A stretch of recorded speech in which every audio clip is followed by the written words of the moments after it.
Irmãos queridos, nós vamos abrir a palavra de Deus na carta de Paulo aos Romanos, capítulo 8. Romanos, capítulo 8. Eu vou ler os versos 36 e 37 e depois peço a você que leia comigo em uma só voz os versos 26 a 30. Como está escrito, por amor de ti somos entregues à morte o dia todo. Fomos considerados como ovelhas para o matadouro. Em todas essas coisas, porém, somos mais que vencedores por meio daquele que nos amou. Verso 26, se você puder, acompanhe comigo, vamos juntos. Também o Espírito, semelhantemente, nos assiste em nossa fraqueza, porque não sabemos orar como convém, mas o mesmo Espírito intercede por nós sobremaneira, com gemidos inexprimíveis, e aquele que sonda os corações, sabe qual é a mente do Espírito, porque segundo a vontade de Deus, é que Ele intercede pelos santos. Sabemos que todas as coisas cooperam para o bem daqueles que amam a Deus, daqueles que são chamados segundo o seu propósito. Porquanto aos que de antemão conheceu, também os predestinou para serem conformes à imagem de seu Filho, a fim de que ele seja o primogênito entre muitos irmãos. E aos que predestinou, a esses também chamou. E aos que chamou, a esses também justificou. E aos que justificou, a esses também glorificou. Amém. O tema desta noite é: levante a cabeça, você é mais do que vencedor. A carta de Paulo aos Romanos é um grande manifesto cristão. É a carta magna, escrita pelo apóstolo, veterano apóstolo. Alguém já disse que é o Evangelho segundo Paulo, o maior tratado teológico do Novo Testamento. Esta carta foi escrita por Paulo quando ele estava a caminho de Jerusalém para levar uma oferta aos pobres da Judeia. E aqui ele trata das grandes verdades do cristianismo. No capítulo 1, ele já define o que é evangelho. No capítulo 1, versos 18 a 32, ele retrata a depravação do mundo pagão. No capítulo 2, ele vai tratar o fato de que os moralistas e também os judeus eram tão pecadores quanto os pagãos, concluindo no capítulo 3, 23, dizendo que todos pecaram e destituídos estão da glória de Deus. A partir do capítulo 3, verso 24, ele vai apresentar a grande verdade de que fomos justificados pela fé em Cristo Jesus, porque Cristo morreu por nós, como nosso substituto e representante. No capítulo 4, ele vai mostrar o exemplo da justificação pela fé, que não é uma doutrina nova, uma vez que Abraão e Davi, pilares da nação de Israel, foram justificados pela fé. No capítulo 5, ele vai mostrar os frutos da justificação. Com respeito ao passado, temos paz com Deus. Com respeito ao presente, nós temos acesso à graça. Com respeito ao futuro, nós temos esperança da glória. No capítulo 6, ele vai revelar para nós a novidade de vida que temos em Cristo Jesus. Morremos para o pecado, fomos crucificados com Cristo e ressuscitamos para uma nova vida em Cristo. No capítulo 7, ele vai mostrar o grande conflito da vida cristã. O bem que eu quero fazer não faço, o mal que eu não quero, esse eu pratico.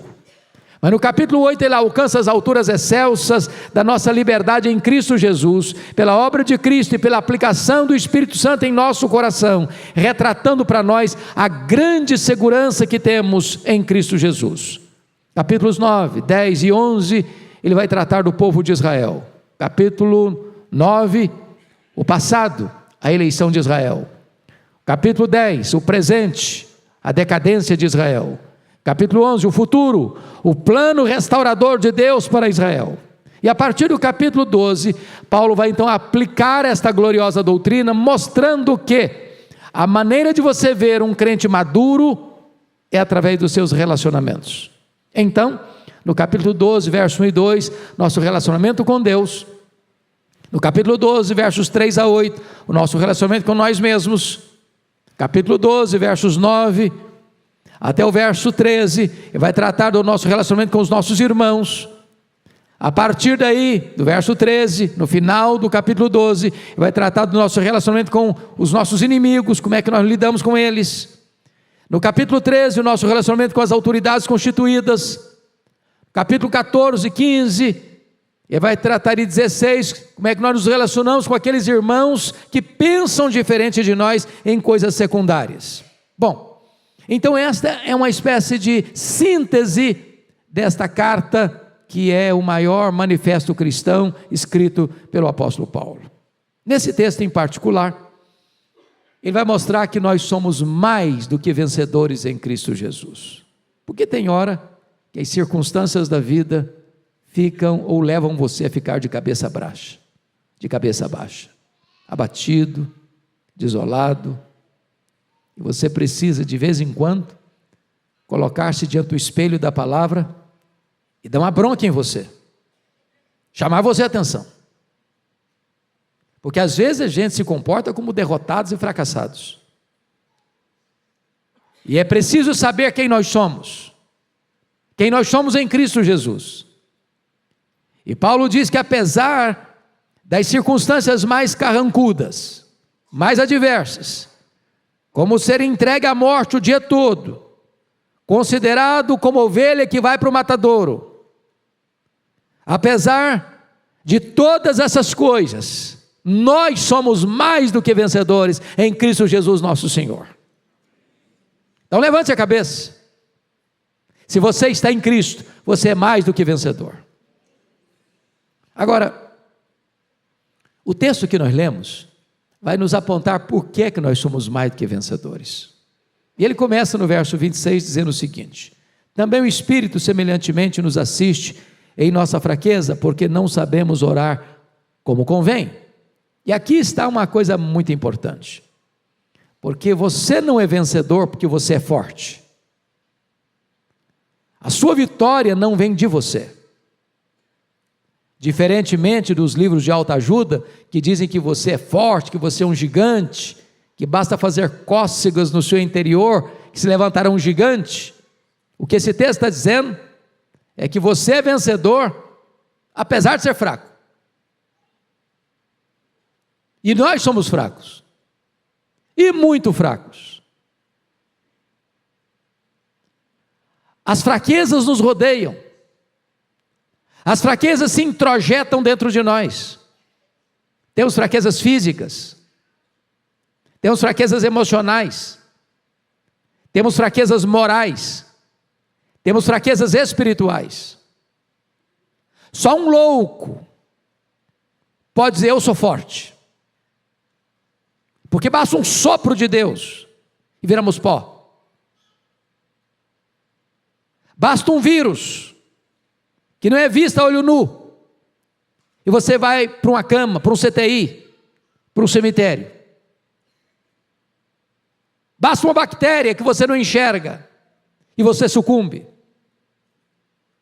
Basta um acidente, e a sua vida é colhida.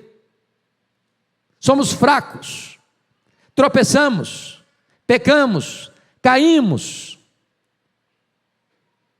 Mas apesar da nossa fraqueza, diz o texto, Deus não nos escorraça, Deus não nos joga na lata do lixo. O Espírito Santo nos assiste em nossa fraqueza. A nossa fraqueza é tamanha, que diz o texto, nós nem sabemos orar como convém. Até o nosso exercício espiritual está marcado pela nossa fraqueza. Nós não sabemos o que é melhor para nós. Pedimos para Deus uma pedra, pensando que estamos pedindo um pão. Pedimos para Deus uma cobra, pensando que estamos pedindo um peixe. Pedimos para Deus um escorpião, pensando que estamos pedindo um ovo. Pedimos para Deus que vai nos matar, pensando que vamos pedir o que vai nos dar vida. Deus é tão bom com você, que Deus não dá o que você quer, Deus dá o que você precisa. Deus dá o melhor. Ele nos assiste em nossa fraqueza. Paulo prossegue, e dizer que nós somos vencedor, ou mais do que vencedor, porque o Espírito Santo não só nos assiste em nossa fraqueza, mas, versículo 26, ele intercede por nós sobremaneira com gemidos inexprimíveis. Isso é fascinante, porque você tem Jesus Cristo, o advogado justo, que é o seu intercessor legal. Sabe o que significa isso? Ele está à direita de Deus, como seu advogado justo, como seu sumo sacerdote. E toda vez que chega uma acusação contra você diante do tribunal de Deus, Jesus Cristo se levanta para defender a sua causa, para dizer: por esse pecado que ele está sendo acusado, eu morri na cruz, esse preço eu já paguei, essa dívida eu já quitei, portanto aquele que está em mim não deve mais nada, já nenhuma condenação a mais para aqueles que estão em Cristo Jesus nosso Senhor. A Bíblia pergunta: quem intentará acusação contra os eleitos de Deus? É Deus quem os justifica. Quem os condenará? É Cristo Jesus quem morreu, ou antes quem ressuscitou, o qual está à destra de Deus e também intercede por nós. Mas agora, o Espírito Santo, diferentemente de Jesus Cristo, que intercede por nós à direita de Deus Pai, ele intercede por nós, dentro de nós, ao Deus que está sobre nós. E esta intercessão tem 3 características. Primeiro, ela é uma intercessão intensa, muito intensa. Ele intercede por nós sobremaneira. É a ênfase de João 3,16, porque Deus amou o mundo de tal maneira. Segundo, é uma intercessão agônica, com gemidos inexprimíveis. Ele que conhece todas as línguas, todos os idiomas, todos os dialetos, de todos os povos, de todos os lugares, de todos os tempos. Ele que conhece a língua dos anjos e dos homens. Quando ele está orando por você, em você, ao Deus que está sobre você, ele não encontra sequer um idioma, então ele geme com gemidos inexprimíveis. É com esta agonia que ele intercede por você. Mas em terceiro lugar, essa intercessão, além de intensa e agônica, ela é eficaz, porque o verso 27 diz que é segundo a vontade de Deus é que ele intercede pelos santos. Em outras palavras, se você e eu não sabemos orar como convém, o Espírito Santo sabe, e ele não desperdiça nenhuma oração por você, em você, ao Deus que está sobre você. Mas agora no verso 28, Paulo vai nos dar uma outra razão pela qual somos mais do que vencedores. É a garantia de que a mão de Deus dirige o nosso destino. E veja como ele começa no verso 28. Sabemos que todas as coisas cooperam para o bem daqueles que amam a Deus, daqueles que são chamados segundo o seu propósito. E eu gosto muito desta palavra sabemos, porque na língua grega essa palavra procede de um termo da matemática, um termo exato, absoluto, inquestionável, irrefutável, verificável. Ele não fala aqui na linguagem da conjectura hipotética, ele fala aqui da linguagem da certeza experimental. Nós sabemos. Ele não diz nós sentimos, cogitamos, nós sabemos. É matéria de fato. E sabemos o quê? Que algumas coisas, que as melhores coisas, não, que todas as coisas cooperam para o bem daqueles que amam a Deus. Eu sei que, pastor Vinícius, esse é um dos textos mais consoladores e ao mesmo tempo um dos textos mais confusos para algumas pessoas, porque de vez em quando as pessoas me dizem assim: pastor, se todas as coisas cooperam para o meu bem, eu não estou entendendo nada, porque a minha vida está de ponta cabeça. A minha vida está transtornada. Eu estou profundamente abalado. A providência na minha vida é carrancuda. Então é preciso entender o que Paulo não está dizendo. Primeiro, Paulo não está dizendo que todas as coisas que acontecem com você são coisas boas. Ele não está falando isso. Eu preciso dizer para você que coisas ruins acontecem com pessoas boas. Entenda boa aqui, não no sentido teológico agora. porque só há um que é bom, e esse é Deus. Aliás, biblicamente falando, só tem um homem na Bíblia que foi chamado de bom, foi Barnabé. Está lá em Atos 11:30. Barnabé era um homem bom, cheio do Espírito Santo e de fé. Mas você que anda com Deus, coisas ruins acontecem com você, sabia? Você fica doente, você perde emprego, você sofre acidente, você pega a Covid, aliás, a Covid que pega você. Você enterra pessoas queridas da sua família. Bala perdida na rua. Então Paulo não está dizendo que tudo que acontece com a gente é coisa boa, não. Nós estamos vivendo num mundo caído, sujeito a tragédias. A mesma tempestade que cai na casa do ímpio, cai na casa do crente. O mesmo tsunami que varre a casa do ateu, varre a casa do homem mais piedoso. O tsunami que atinge um, atinge outro. Então Paulo não está dizendo que tudo que acontece com você são coisas boas. Segundo lugar, esse texto não está dizendo que as coisas acontecem na sua vida como que num jogo de coincidência, como se os astros movessem em sua direção e em seu favor. Não, de forma nenhuma. Nós não cremos em acaso, nós não cremos em sorte, nós não cremos em azar, nós não cremos em determinismo, nós não temos medo de olho gordo, nós não temos medo de feitiço, nós não cremos em nada disso. O que nós cremos é que a mão de Deus dirige o nosso destino. Nem Paulo está falando, em terceiro lugar, que todas as coisas cooperam para o bem de todas as pessoas. Não, a Bíblia diz que quem semeia vento, colhe tempestade. Quem semeia na carne, da carne colhe corrupção. Mas se você ama Deus, ainda que tragédias aconteçam, ainda que situações profundamente desesperadoras venham na sua vida, Deus é poderoso para transformar isso em coisa boa para você. Em outras palavras, meus irmãos, se Jesus Cristo, Filho de Deus, aprendeu pelas coisas que sofreu, o sofrimento é um recurso pedagógico, onde Deus vai esculpindo o caráter e a beleza de Cristo na nossa vida. O sofrimento não vem para nos destruir, o sofrimento vem para nos burilar, para nos aperfeiçoar, para nos transformar em pessoas parecidas com Jesus. Agora você pode dizer, bom pastor, eu confesso uma coisa, então se é desse jeito, eu não estou entendendo é nada mesmo, que para mim está tudo complicado. Se eu contar a minha história para o senhor, até pedra chora. Talvez você possa ter a mesma sensação de Jó. Quando eu leio o livro de Jó, irmãos, me permita confessar isso aqui, compartilhar isso aqui, eu só fui entender o livro de Jó num dia que eu estava acidentado, sofri uma queda e fraturei o fêmur, uma trinca no osso, e eu fiquei uns dias de cama. E aí dei uma lida no livro numa sentada só.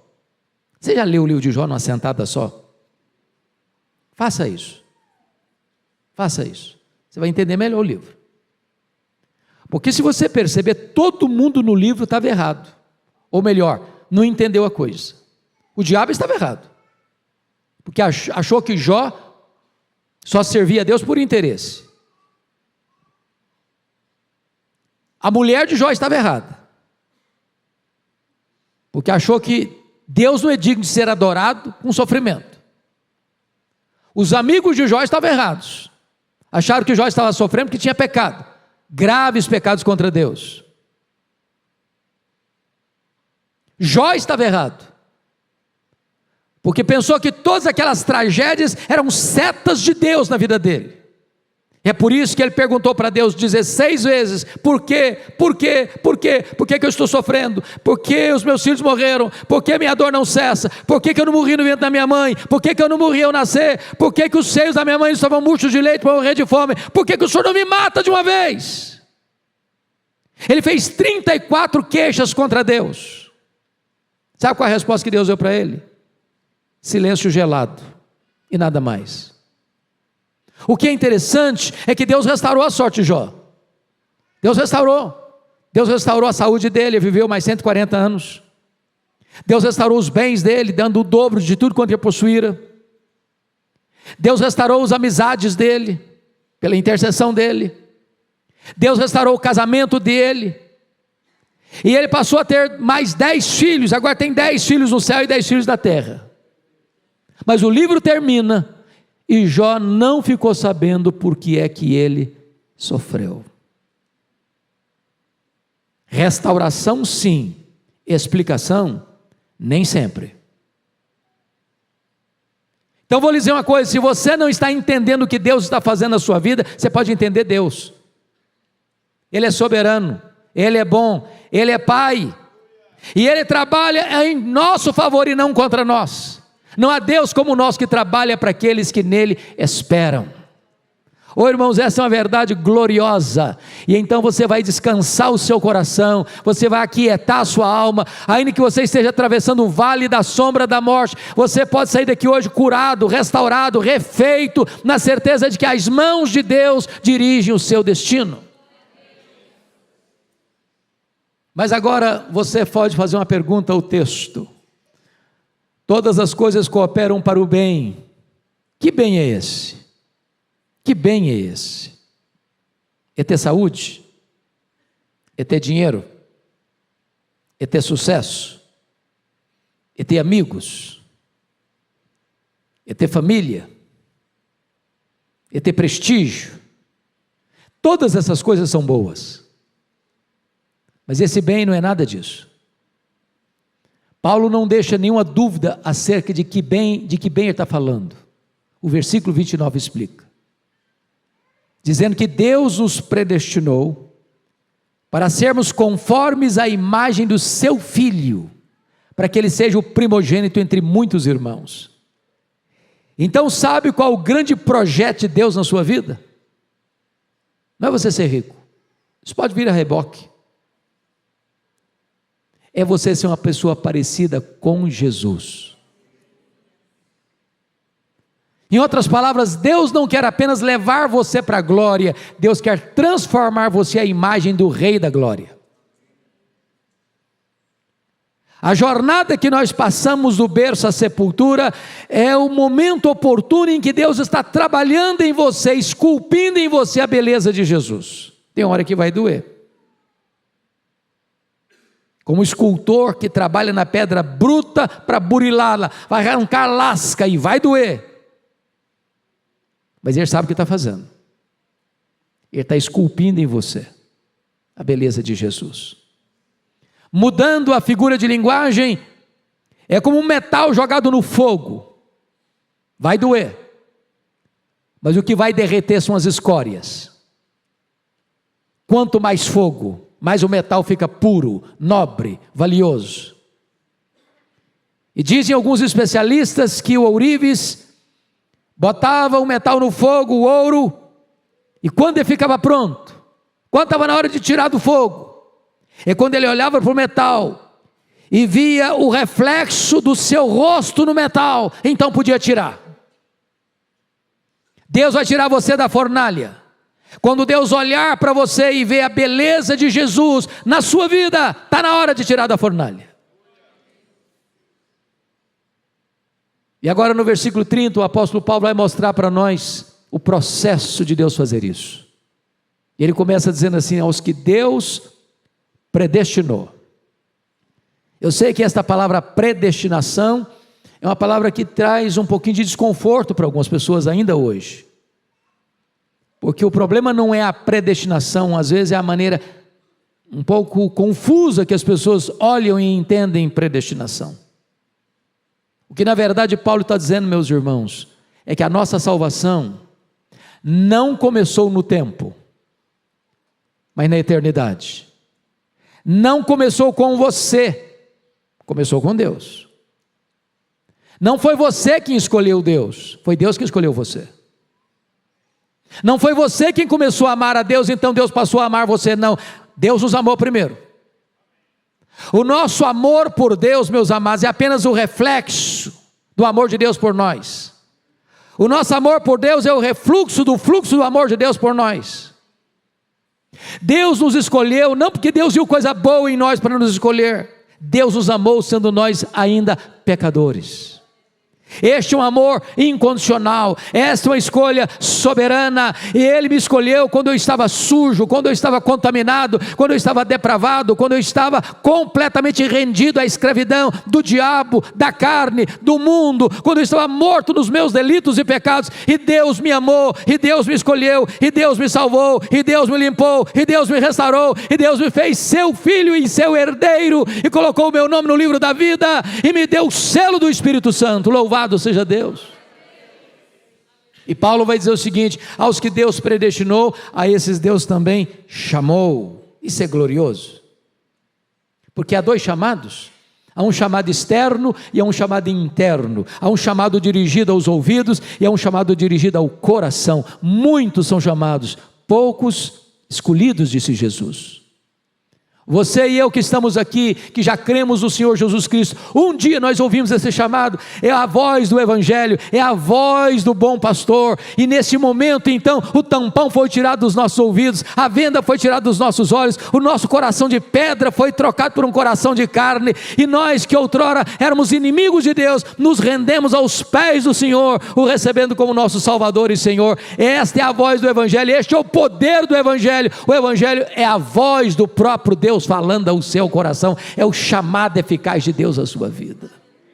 E é maravilhoso entender isso, porque Deus chama o homem na rua, no campo de futebol, no bar da esquina, na boate, dentro de um leito, lá no hospital, num leito de hospital, lá dentro da sua casa, não importa onde, não importa como, quando a voz de Deus ecoa, Deus chama a pessoa e ela irresistivelmente se rende aos pés do Salvador. Eu já contei isso aqui, pastor, e para mim é um dos exemplos mais lindos que eu tive no meu ministério. Estava lá em Vitória, numa segunda-feira, como hoje, no meu gabinete pastoral, e entrou um senhor de 34 anos. E ele disse: eu posso falar com você? Eu disse: claro. Ele me disse assim: estive ontem na igreja, no domingo à noite. Eu falei: que bom, o senhor é sempre bem-vindo aqui. E ele respondeu para mim: mas eu não vim participar do culto. Eu perguntei: mas então o que é que o senhor veio fazer? Ele me respondeu: eu era um traficante, eu vim aqui ontem roubar um carro. Os carros ficavam estacionados em frente ao templo. Eu disse: mas como assim? O que aconteceu? Ele me disse: enquanto eu estava olhando os carros para saber que carro eu levava, eu escutei uma música que brotou do templo, e eu fui atraído irresistivelmente por essa música, e do jeito que eu estava com meu revólver 38 na cintura, eu entrei. E quando eu entrei, o Evangelho, a palavra de Deus entrou com tanta força no meu coração, que eu saí chorando da igreja, chorando. Cheguei em casa chorando, e a minha mulher me perguntou: o que aconteceu com você, Ricardo? Alguém machucou você? Alguém feriu você? E eu respondi para minha mulher ontem à noite: não, mulher, aquele homem que você conhecia morreu. Jesus mudou a minha vida, Jesus me libertou, Jesus me perdoou, Jesus me salvou. Eu ouvi a voz do Evangelho e fui alcançado por Ele. Ele chama eficazmente. E Paulo prossegue e diz assim: e aos que Deus chamou, a esses Deus também justificou. Me permita dizer isso. Aqui está o coração da Bíblia. A Bíblia diz que todos pecaram e destituídos estão da glória de Deus. Não há justo nenhum sequer, nenhum sequer. A Bíblia diz que nós pecamos por palavras, a Bíblia diz que nós pecamos por obras, nós pecamos por omissão, nós pecamos até por pensamentos. A Bíblia diz que no dia do juízo final, todos estarão lá perante Deus, para dar conta da sua vida, e o reto juiz é o Senhor Jesus Cristo. E diz a Bíblia que os livros serão abertos, e nós vamos ser julgados segundo o que estiver escrito nesses livros. Primeiro quesito: vamos ser julgados pelas nossas palavras. E a Bíblia diz que nós vamos dar conta no dia do juízo por todas as palavras frívolas que nós proferimos. Certamente você deve se lembrar, você já falou muita coisa que não devia ter falado. Já falou mal dos outros, já xingou, já falou palavrão, já contou piada imoral, já mentiu. Ah, mas eu não lembro mais não. Falei: não lembra não? Está lá nos anais do tribunal de Deus. Nesse quesito, todos nós reprovados, condenados. Vamos dar conta das nossas obras. Quanta coisa você fez que não devia ter feito. Você tem vergonha de ter feito, mas fez. Até não lembra mais, mas está lá. Nesse quesito, condenado. Nossas omissões. A Bíblia diz que você sabe que deve fazer o bem e não faz, você está pecando. Mas, diz a Bíblia, se você guardar toda a lei e tropeçar num único ponto, você está pecando. Culpado da lei inteira. Você pode estar dentro da sua casa, não falando mal de ninguém, não fazendo mal para ninguém e cometendo um pecado de omissão. Nesse quesito, condenado. Mas a Bíblia diz que só o tribunal de Deus tem competência para julgar foro íntimo. Deus julga pensamento, porque Deus conhece o pensamento. Passam pela nossa cabeça milhares, alguns dizem 10.000 pensamentos por dia. Quantos deles nós temos vergonha de contar para o amigo mais íntimo? Pois Deus trará tudo isso à tona. Talvez você diga assim, bom, mas se eu for botar na balança o que eu faço de bom e o que eu faço de ruim, eu acho que ganha o que eu faço de bom. Mas não é assim que funciona, não. Não é assim, não. Não é um placar assim de 5-4, não. Um pecado só afastaria você do céu. Porque o céu não pode entrar pecado. Preciso dizer a vocês algo chocante. Só gente perfeita pode entrar no céu. Lá no céu não pode entrar pecado. Nada contaminado entra lá. Tem algum perfeito aqui? Como é que fica então? A questão fundamental é essa, irmãos, e até você entender isso, o Evangelho não pode ser plenamente usufruído. Quando Jesus Cristo veio ao mundo, Ele não veio ao mundo apenas para possibilitar a sua salvação. Ele não veio ao mundo para ser um mestre moral. Ele não veio ao mundo apenas para ensinar verdades lindas e curar enfermos e levantar paralíticos e dar vista aos cegos, audição aos surdos, vida aos mortos. Ele veio ao mundo para assumir o seu lugar, como seu fiador, como seu representante, como seu substituto. Há uma palavra que nós usamos que não é muito bem conhecida no linguajar popular. A morte de Cristo na cruz foi uma morte vicária. O que significa isso? Substitutiva. Ele morreu pelos nossos pecados. 1 Coríntios 15, versículo 3. Ele morreu pelas suas ovelhas, Ele morreu pela sua igreja, Ele morreu por você. Quando Ele estava lá na cruz, diz a Bíblia, que Ele foi carregando sobre o seu corpo, no madeiro, todos os nossos pecados. Diz a Bíblia que Deus lançou sobre Ele a iniquidade de todos nós. A Bíblia diz que naquele momento em que Ele estava na cruz, Ele foi feito pecado por nós, Ele foi feito maldição por nós. É por isso que diz a Escritura que o sol escondeu o rosto dEle e houve trevas ao meio-dia. É por isso que a Bíblia diz que o próprio Pai o desamparou naquela cruz, quando Ele gritou: Deus meu, por que me desamparaste? Naquele momento, todo o meu, todo o seu, todo o nosso pecado estava sobre Jesus. E diz a Bíblia então, que agradou ao Pai moê-lo naquela cruz. Sabe por quê? Porque Deus puniu no seu Filho o pecado que devia punir em você. A lei exigiu que a morte dele acontecesse, porque o salário do pecado é a morte. Quando Jesus morreu naquela cruz, 3 coisas aconteceram. Primeiro, Deus não colocou na sua conta os seus pecados, diz Paulo em 2 Coríntios 5, 18 a 21. Segundo, Deus colocou a sua dívida na conta de Jesus, e Jesus foi para a cruz e pegou o escrito de dívida que era contra você, o rasgou, o anulou, o encravou na cruz e deu um brado: está pago, está consumado, aquele que crê em mim não deve mais nada. E Deus vai lá na sua conta, lá no tribunal do céu, lá na sua ficha, e bota um saldo infinito na sua conta, toda a justiça de Cristo. Quando Deus puxa sua ficha no tribunal do céu, não só está perdoado, não, está lá um saldo positivo. toda a justiça de Cristo está na sua conta. É por isso que a Bíblia diz que não há nenhuma condenação mais para aqueles que estão em Cristo Jesus, nosso Senhor. É por isso, meus amados, que Paulo não podia terminar de outra maneira, a não ser terminando assim: e aos que Deus justificou, a esses Deus também glorificou. A glorificação não aconteceu ainda, vai acontecer quando Jesus voltar. Mas na mente de Paulo, isso é um fato consumado. Consumado.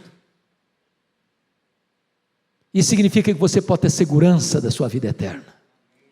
Você pode usufruir essa vida eterna. Por isso Paulo diz para Timóteo: ô meu filho, toma posse da vida eterna. E eu quero concluir para dizer que você é mais do que vencedor, com as 5 perguntas retóricas que Paulo faz a partir do verso 31. Quando ele diz assim: se Deus é por nós, quem será contra nós?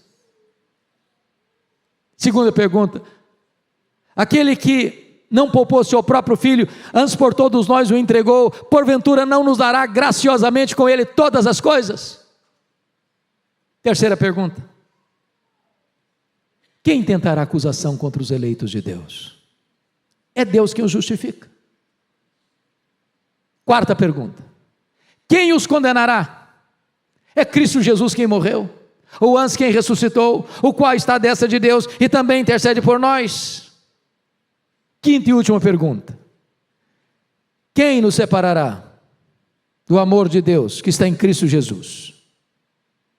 E ele responde: nem tribulação, nem angústia, nem perseguição, nem fome, nem nudez, nem perigo, nem espada, nem qualquer outra criatura poderá separar-nos do amor de Deus, porque eu estou bem certo de que nem a morte, nem a vida, nem anjos, nem poderes, nem altura, nem profundidade, nem qualquer outra criatura poderá separar-nos do amor de Deus que está em Cristo Jesus, nosso Senhor. Oh amados, que tão grande salvação, que tão grande segurança, que bênção gloriosa! Em Cristo nós somos mais do que vencedores. Então levante a sua cabeça, você é mais que vencedor.